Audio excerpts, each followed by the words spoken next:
Gurgaon road आइए, Gurgaon road आइए।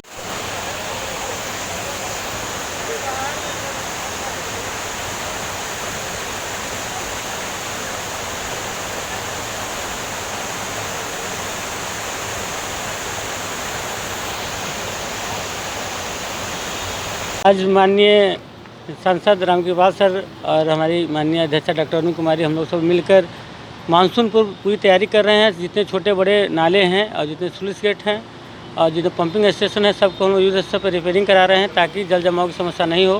पिछले बार भी हमने पूरी तैयारी की थी और न के बराबर ही जल जमाव हुआ था। इस बार हम लोग चाहेंगे कि जल जमाव न हो और इसके लिए हम दिन रात लगे हुए हैं और मानसून के दौरान भी हम लोग लगे रहेंगे। मतलब युद्ध स्तर पर नाले की सफाई और हाँ एमपी साहब का पूरा मार्गदर्शन हम लोग को मिल रहा है। धन्यवाद। बरसात में जल जमाव की समस्या नहीं हो, इसीलिए हम लोग युद्ध स्तर पे नगर परिषद तैयारी कर रहा है और सर भी आए हैं विज़िट करने के लिए। मैं पहले इनका शुक्रिया अदा करूंगी। सर का भी हमेशा सहयोग रहता है।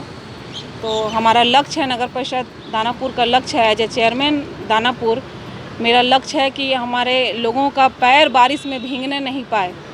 तो इसके मद्देनज़र नालों की उड़ाही जो है युद्ध स्तर पे हो रही है। कई नालों की उड़ाही कंप्लीट हो गए हैं, उसका डिसिल्टिंग का काम चल रहा है और आंतरिक नालों की भी सफाई मोटा मोटी समाप्ति पे ही है। तो हमारा प्रयास है कि जल जमाव नहीं होने दिया जाए। पिछले बार भी बहुत हद तक हमें सफलता मिली थी, इस बार भी हमारा प्रयास है कि पानी कहीं भी लगने नहीं दिया जाए दानापुर क्षेत्र में, क्योंकि दानापुर का आकार जो है कटोरे के शेप का है। तो बारिश में यहाँ पे थोड़ी संभावनाएं रहती है जल जमाव की। तो उसी के मद्देनज़र हम लोग प्रयास कर रहे हैं और 3 जगह अभी सम्प हाउस भी तैयार हुआ है और स्विच गेट भी तैयार हुआ है। हालांकि और की आवश्यकता है, हमने डिमांड भी किया है, विभाग का भी सहयोग मिलता है। तो अभी तो 3 की स्वीकृति मिली है, एक रामजी चक में और एक बेली रोड के जब मुहाने पाप नहर पे घुसने लगते हैं, एक अभिमन्यु नगर। 3 जगह काम हो रहा है लेकिन इनकम्प्लीट है। तो हम चाहेंगे कि सिंचाई विभाग इसको जल्दी से कंप्लीट करा ले कि बारिश में हम लोग को उससे दिक्कत नहीं हो। पंप वगैरह तो हम लोग लगाते ही हैं, स्विच गेट कंप्लीट हो जाएगा बारिश से पूर्व, तो इससे हम लोग को बहुत सहायता मिलेगी। तो मैं बस वहाँ कहना चाहूँगी कि जल्दी से जल्दी काम समाप्त कराए। बाकी नगर परिषद तो युद्ध स्तर पे पूरी टीम, पदाधिकारी, कर्मचारी, सारे भी पार्षदगण सब लोग अपने अपने क्षेत्र में युद्ध स्तर पे मेहनत कर रहे हैं कि जल जमाव नहीं हो दानापुर में। शुक्रिया। जल जमाव को लेकर फजीहत हुई थी, इस बार आप लोग कमर कस चुके हैं और क्षेत्र में उतरे हुए हैं। देखिए, जल जमाव की जो समस्या थी पिछले 2 साल पहले थी और बाद के दिनों में सरकार का ध्यान हम लोगों ने आकृष्ट करवाया था और उस पर बहुत सार्थक पहल हुई, कार्रवाई हुई, धनराशि खर्च हुआ।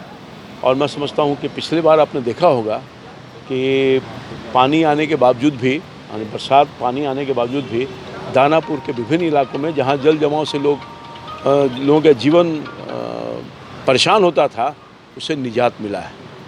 समझे कि नहीं? इसलिए मैं समझता हूँ कि निश्चित तौर पे सरकार का जो कदम है सराहनीय है, नगर परिषद का भी जो कदम है सराहनीय है।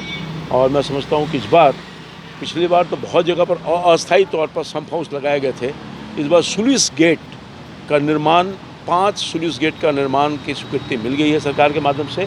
वैसे और आवश्यकता है, मैंने महसूस किया है कि और आवश्यकता है। जो यहाँ की आबादी है या जल जमाव की जो समस्या है, उसको गंगा में जो बड़ा नहर है उससे लिंक करके और गंगा तक पहुँचाने का। तो मैं समझता हूँ कि और एक बात और है कि इस बार पहले से ही सरकार की तैयारी अच्छी है। सरकार ने पहले से ही जब हम वो क्या होता है कि बारात जब आती थी तो हम लोग कुआं खदते थे, तो वो सिस्टम को सुधार किया गया है और अब बारात के पहले से ही तैयारी हो रही है, यानी बरसात के पहले से ही काफ़ी तैयारी हो रही है। और पहली दफ़ा ये प्रयास हो रहा है कि नगर परिषद के माध्यम से विभिन्न बड़े नाला या छोटे नाला की सफाई हो रही है, जिसका टारगेट है 20 तारीख तक। ये 20 तारीख तक, और हम देख रहे हैं कि इसमें थोड़ी काम तो हुआ है, थोड़ी और गति लाने की आवश्यकता है। तो मैं चेयरमैन, एग्जीक्यूटिव अफसर, सब लोगों को मैंने कहा, अन्य अधिकारियों को, कि आप त्वरित गति से कार्रवाई करके और जो टारगेट आपको है उसमें जितना भी नाला है, छोटा बड़ा नाला, उसकी उड़ाही कीजिए और डिसिल्टिंग करके कूड़ा कचरा को हटाने का काम कीजिए। इस बार जल